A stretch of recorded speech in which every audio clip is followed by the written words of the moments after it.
அரசியல் சாசன திருத்த மசோதா நேற்று நாடாளுமன்ற மக்களவையிலே அறிமுகப்படுத்தப்பட்டது. அந்த திருத்த மசோதாவுடன் மறுசீரமைப்பு, மறுவரையறை சொல்கிறோமே, டீலிமிட்டேஷன் மசோதாவும் அறிமுகம் செய்தார்கள். இதில் பெண்களுக்கு ஒதுக்கீடு அப்படின்னு ஒரு போலியான ஒரு செய்தியை சொல்கிறாங்க.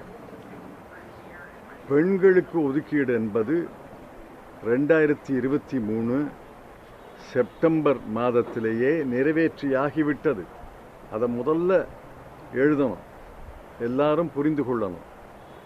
543 இடங்கள் உள்ள மக்களவையில் 1/3, அதாவது 181 இடங்கள் பெண்களுக்கு ஒதுக்கப்படும் என்று அரசியல் சாசன திருத்த மசோதா நிறைவேற்றப்பட்டு அரசியல் சாசன 106வது திருத்தச் சட்டம் அமலாகிவிட்டது. அதை நாடாளுமன்றம் நிறைவேற்றி 30 மாதங்கள் கழித்து நேற்று அதை அமலுக்கு கொண்டு வந்தார்கள்.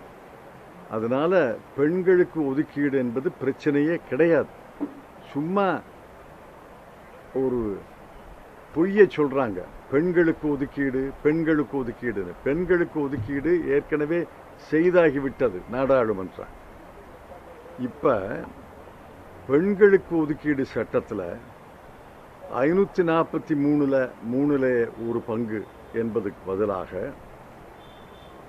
815 மாநிலங்களுக்கு 33 யூனியன் பிரதேசங்களுக்கு அதில் 1/3 ஒதுக்கீடு என்று புது கரடியை விடுகிறார்கள்.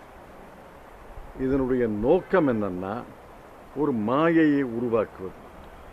அதாவது எல்லா மாநிலங்களுக்கும் இடங்கள் கூடுதே, ஏன் நீங்கள் வருத்தப்படுறீங்க, ஏன் கோபப்படுறீங்க? தமிழ்நாடு உதாரணத்துக்கு 39லேருந்து 48 ஆயிடுமே அப்படின்னு ஒரு புது கரடிய. இது உண்மைதான். நீங்கள் இந்த அரசியல் சாசன திருத்த மசோதாவை மட்டும் பார்த்தால் அது 39 என்பது 58 ஆகும் என்பது உண்மைதான். ஆனால் அது ஒரு மாயை. அடுத்த மசோதா டீலிமிட்டேஷன் பில், மறுசீரமைப்பு சட்டம். அந்த மறுசீரமைப்பு சட்டம் என்ன சொல்கிறது என்றால், மக்கள் தொகை அடிப்படையில் தான் ஒவ்வொரு மாநிலத்துக்கும் உள்ள இடங்களை ஒதுக்க வேண்டும். இப்போ 543ல் இடம் ஒதுக்கியாச்சு. அது 1971லேயே ஒதுக்கியாச்சு. அதில் தான் தமிழ்நாட்டுக்கு 39 இருக்கு. இப்போ எந்த மக்கள் தொகை கணக்கெடுப்பு, எந்த சென்சஸின் கீழ் ஒதுக்குவார்கள் என்று தெரியல. அது அரசே தீர்மானிக்குமா? அரசு தீர்மானித்தா கடைசி சென்சஸ் 2011, அதுக்கப்புறம் இப்போ 2026-27 ஒரு சென்சஸ் எடுப்பாங்க. ஒன்று 2011 சென்சஸ் அல்லது 2016 சென்சஸ் அடிப்படையில் தான் இந்த மறுசீரமைப்பு கமிஷன் அவர்கள், அந்த 3 பேர் கமிஷன் மாநிலங்களுக்கு இடங்களை ஒதுக்க வேண்டும். ஆனால் அது மக்கள் தொகை அடிப்படையில். மக்கள் தொகை அடிப்படை, அதாவது ஒரு மனிதனுக்கு ஒரு ஓட்டு, மக்கள் தொகை அடிப்படையில் பிரித்தால் தமிழ்நாடு 58லேருந்து 46 அல்லது 47க்கு வந்துடும். அது எல்லாரும் பட்டியல் போட்டு சொல்லிட்டார்கள். என்ன ஆகும், தமிழ்நாடு என்ன ஆகும்னு எல்லா பத்திரிகையிலையும் வந்துருச்சு. நான் படிக்கிறேன். ஆந்திரா 25 இருக்கு. அரசியல் சாசன திருத்த மசோதாவில் 38 ஆகும். மறுசீரமைப்புக்கு பிறகு 30 ஆகும். ஏன்னா ஆந்திராவுடைய மக்கள் தொகை நிலைப்படுத்தப்பட்டு இருக்கிறது. ஸ்டெபிலைசேஷன். அவங்க குடும்ப நல திட்டங்களை செம்மையாக நிறைவேற்றியதால் நிலைப்படுத்தப்பட்டிருக்கிறது. தமிழ்நாடு 39லிருந்து 58 அல்லது 59 ஆகும். ஆனால் அது மறுசீரமைப்புக்கு பிறகு 47ஆக குறையும். உதாரணத்துக்கு உத்தரப்பிரதேசம் 80லிருந்து 50% கூட்டும்போது 120 ஆகும். அந்த மறுசீரமைப்புக்கு பிறகு உத்தரப்பிரதேசத்தின் மக்கள் தொகை இந்த கடந்த 40-45 ஆண்டுகளாக அவர்கள் மக்கள் தொகை அதிகரித்ததால் 137லிருந்து 140க்கு உயரும். அதை சொல்ல மாட்டேங்கிறாங்க. பிரதமரும் உள்துறை அமைச்சரும் இந்த 39 58 ஆகும், 80 120 ஆகும், ஆந்திராவில் 25 38 ஆகும் அப்படின்னு சொல்றாங்களே ஒழிய மறுசீரமைப்பு வந்த பிறகு அது குறையும் என்பதை மறைக்கிறார்கள். அதைத்தான் நான் பல நாட்களாக சொல்லி வருகிறேன், எழுதி வருகிறேன். அது எல்லாரும் புரிந்து கொண்டார்கள். நேற்று முன்தினம் நினைக்கிறேன் இந்துவில் தெளிவான 3 பக்கம் தலையங்கம் எழுதிட்டாங்க. தினத்தந்தியிலையும் ஒரு தலையங்கம் எழுதியிருக்காங்க, மற்ற பத்திரிகைகளையும் தலையங்கம் எழுதியிருப்பார்கள் என்று நம்புகிறேன். ஒன்று புரிந்து கொள்ள வேண்டும், பாதி உண்மையை பிரதமரும் உள்துறை அமைச்சரும் சொல்கிறார்கள். 50% எல்லா மாநிலங்களும் கூட்டினா கூடத்தானே செய்யும். அதில் 50% கூடுதலான இடங்களில் எப்படி ஒரு மாநிலத்துக்கு குறையும்? 545 815 ஆக்கும்போது 39 58 ஆகும். அது ஒன்றும் பெரிய கணக்கு புலி இல்லை, அது யதார்த்தம், அது கணக்கு. அதற்கு பிறகு மறுசீரமைப்பில் டீலிமிட்டேஷனில் என்ன ஆகும் என்று சொல்ல மறுக்கிறார்கள். அவங்க வாய்மொழியாக நாடாளுமன்றத்தில் சொல்கிறாங்க, நாங்கள் கேரண்டி கொடுக்குறோம் குறையாது. எப்படி குறையாது? அரசியல் சாசனத்தின் 81வது பிரிவு இருக்கும் வரை, அரசியல் சாசனத்தின் 81வது பிரிவு இருக்கும் வரை எப்படி மாறாது? இந்த மறுசீரமைப்பு சட்டத்தில் தெளிவாக சொல்கிறாங்க, அரசியல் சாசனத்தின் படிதான் இந்த டீலிமிட்டேஷன் கமிஷன், மறுசீரமைப்பு கமிஷன் மொத்த 815 பிரித்து தர வேண்டும். 815 பிரித்து தர வேண்டும் என்றால் மக்கள் தொகையில் தான் பிரித்து தர வேண்டும். மக்கள் தொகையில் பிரித்து தரும்போது நமக்கு 58 இருக்காது, 46 47க்கு குறைஞ்சிடும். இதைத்தான் புரிந்து கொள்ள வேண்டும். ஆகவே இந்தியா கூட்டணி கட்சிகளெல்லாம் எதிர்ப்பதாக நேற்று முடிவெடுத்து நாடாளுமன்றத்தில் பேசிய தலைவர்களெல்லாம் எதிர்த்து பேசியிருக்கிறார்கள். எதிர்த்து பேசியது காங்கிரஸ் கட்சி, திரிணாமுல் காங்கிரஸ், திராவிட முன்னேற்றக் கழகம், சமாஜ்வாதி கட்சி எல்லாம் எதிர்த்து பேசியிருக்கிறார்கள். இந்திய கம்யூனிஸ்ட் கட்சி, மார்க்சிஸ்ட் கம்யூனிஸ்ட் கட்சி, விடுதலை சிறுத்தைகள் கட்சி எல்லாம் எதிர்த்து பேசியிருக்கிறார்கள். எதிர்த்து பேசிய கட்சிகளுடைய எண்ணிக்கை நேற்றே 180 என்று எனக்கு செய்தி வந்திருக்கிறது. நண்பர்களோடு பேசினேன், 180 பேரை நாங்கள் இருக்கோம். அது 180 என்பது 190ஆக கூடுமே ஒழிய குறைவதற்கு வாய்ப்பில்லை. எல்லாரும் டெல்லி வந்து சேர்ந்து விட்டார்கள்.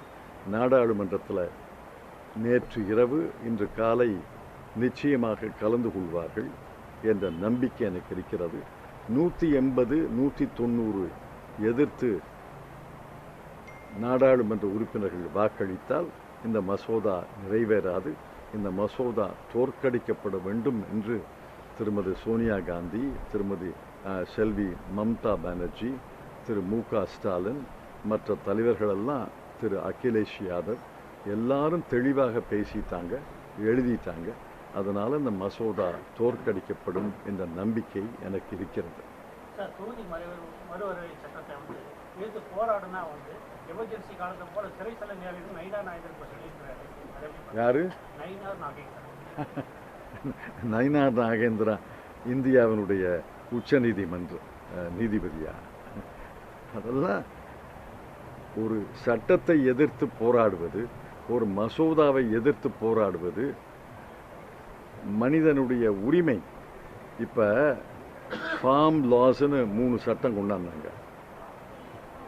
அந்த சட்டத்தை எதிர்த்தும் இந்தியா கூட்டணி எதிர்த்தது. அந்த சட்டத்தை வாபஸ் வாங்கிட்டாங்கல்ல. அந்த சட்டத்தை எதிர்த்தாலே சிறை தண்டனையா? அவர் சொல்லட்டும் எப்படி நம்முடைய 39 தொடர்ந்து 58 இருக்கும்னு சொல்லட்டும். அவர் வரட்டும், நாங்கள் வர்றோம், கணக்கு போட்டு காட்டட்டும். எடப்பாடி பழனிசாமி அவர்கள் ஆதரிப்பது அறியாமையா அல்லது அச்சமா எனக்கு தெரியாது. நான் சொல்றது கணக்கு. இதற்கு எதிர்கணக்கு யாராவது சொல்ல வேண்டும். என்னென்ன பாதிப்புகள் ஏற்படும்னு யாருமே சொல்லல சார். நீங்க சட்டத்தை எடுக்கிறோம், மசோதா எடுக்கிறோம். நான் தான் சொல்றேனே, கோயம்புத்தூர்ல பேசினேன், மதுரையில் பேசினேன், பேட்டி கொடுத்தேன், பத்திரிகையில் வந்திருக்கு. நீங்க என்ன பாதிப்பு இப்போ விளக்குனா 5 நிமிஷம் விளக்கியிருக்கேன். என்ன பாதிப்புன்னு சொல்லலையேன்னா? பாரத பிரதமர் நேற்று பேசும்போது பெண்களுக்கு வந்து இடஒதுக்கீடு 20-30 ஆண்டுகளுக்கு முன்பே கொடுத்துருக்கணும் அப்படின்ற மாதிரி சொல்லியிருக்காரு. சரி, காங்கிரஸ் கட்சி தான் ஆட்சிக்கு இருந்துச்சு. கிடையாது. மன்மோகன் தேவகவுடா முதல்ல பெண்களுக்கு ஒதுக்கீடு என்ற சட்டத்தை கொண்டு வந்தார். நாடாளுமன்றத்தில் நிறைவேறவில்லை. ஆனால் அவருக்கு பெரும்பான்மை வலிமை கிடையாது. அப்புறம் மன்மோகன் சிங் அவர்கள் ஆட்சியில் இதே மாதிரி இன்னொரு சட்டத்தை கொண்டு வந்தோம். எங்களுக்கு பெரும்பான்மை இல்லாததால் இந்த சட்டம் நிறைவேறவில்லை. இப்போ பாரதிய ஜனதா கட்சி ஆட்சி 2023 இதே சட்ட மசோதாவை கொண்டு வந்தார்கள். அதை அவர்களுக்கு பெரும்பான்மை இருந்தது. நாங்கள் 3/2 பெரும்பான்மை தந்தோம். சட்டம் நிறைவேறியாச்ச. இப்போ சட்டம் நிறைவேறி ஆகிவிட்ட பிறகு 20-30 ஆண்டுகளுக்கு முன்னாடி பேசுறதுல என்ன பொருள் இருக்கு? சார், எடப்பாடி பழனிசாமி வந்து அமித்ஷாட்ட கேட்டு சொல்றாருன்னு நீங்க விமர்சனம் பண்ணிருந்தீங்க. ஆமா, அமித்ஷாட்ட தான் கேட்டு சொல்ல முடியாது, பாசிதம்பரத்திலே கேட்டு சொல்ல முடியாது. இல்ல, அவர் என்ன கேட்டு சொல்ல வேண்டாம், படிச்சு பார்க்கணும்ல. சட்டத்தை படித்து பார்த்து அவருடைய கட்சியுடைய வழக்கறிஞர்களை கலந்து சட்டத்தை நிபுணர்களை கலந்து அவர் கருத்தை சொல்லணும் இல்ல.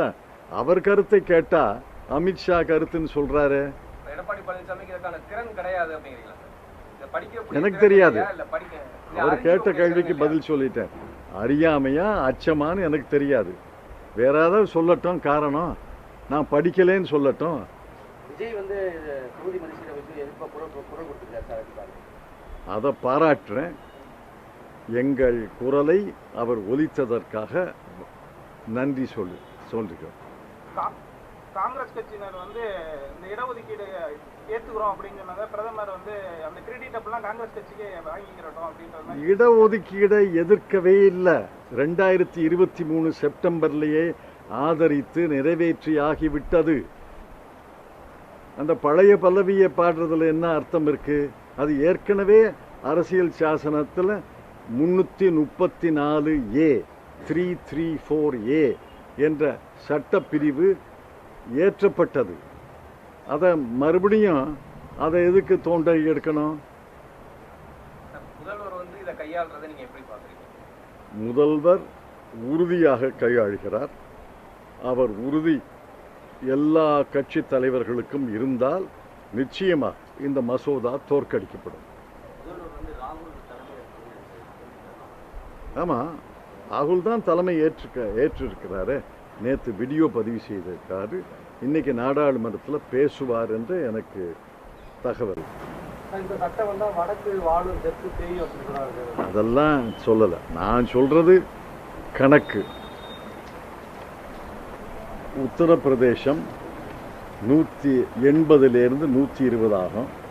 மறுசீரமைப்புக்கு பிறகு ஏறத்தாழ 137, 40 ஆகும். 140 ஆகும். தென் மாநிலங்களை சொல்றேன். ஆந்திரா 25லேருந்து 38க்கு உயரும், அப்புறம் 30க்கு குறையும். கர்நாடகம் 28லேருந்து 42க்கு உயரும், அப்புறம் 39ஆக குறையும். கேரளம் 20லேருந்து 30 ஆகும், அப்புறம் 18க்கு குறையும். தமிழ்நாடு 39லேருந்து 59க்கு உயரும், அப்புறம் 47ஆக குறையும். அதனால இது கணக்கில் பிழை இருந்தா யாராவது பிழையை சுட்டி காட்ட வேண்டும். பிழையை சுட்டி காட்டாமல் நாங்கள் உத்தரவாதம் தருகிறோம், நீங்க அமைதியா இருங்கன்னா எப்படி ஏற்றுக்கொள்ள முடியும்? மறுசீரமைப்பு என்பது இன்றைய அரசியல் சாசனப்படி மறுசீரமைப்பு கமிஷன் இந்த மறுசீரமைப்பை செய்தால் இந்த மசோதாவில் 50% கூடும் என்று சொல்கிறார்களே, அது ஒரு மாயை, இல்யூஷன். சார், ராகுல் காந்தி வந்து தமிழக வெற்றி கழகத்தோட வந்து கூட்டணி வைக்கிறது பிடிக்காம அவர் வந்து எலெக்ஷனுக்கு வந்து இது அரசியல் சாசன மசோதாவில் அது இல்லையே. வணக்கம், நன்றி. ராகுல் காந்தி வந்து தேர்தல் பிரச்சாரத்துக்கு தமிழ்நாட்டுக்கு இன்னும் வரல. அதான் வர்றாரு, 18ஆம் தேதி 20ஆம் தேதி வர்றாருன்னு பத்திரிகையில எல்லாம் செய்தி வந்துருச்சு. இங்க 3 சட்டமன்றத்துக்கு ஒரு நாடாளுமன்ற கிடைச்சாத்தே பிரதிநிதித்துவம் கிடைக்கும். என்ன 3 சட்டமன்றத்துக்கு ஒரு நாடாளுமன்றம் கிடைச்சாத்தே பிரதிநிதித்துவம் கிடைக்கும் சொல்லி சீமா சொல்றாரு. ஒரு அரசியல் சாசனப்படி தான் நாடாளுமன்ற இடங்களை தீர்மானிக்க முடியும். அதற்காகத்தான் அரசியல் சாசனத்தை திருத்துறாங்க. திருத்துறதுல எங்களுக்கு ஒன்றும் ஆட்சேபனை கிடையாது. 815 பேர் இருந்தால் அது நாடாளுமன்ற அவையா பொதுக்கூட்டமா அது வேற. 543 பேரில் 1/3 பங்கு பெண்கள் ஒதுக்கீடு என்பது 30 மாதங்களுக்கு முன்னால் நிறைவேற்றப்பட்டு விட்டது. அதை ஏன் திரும்பி எடுக்கணும்?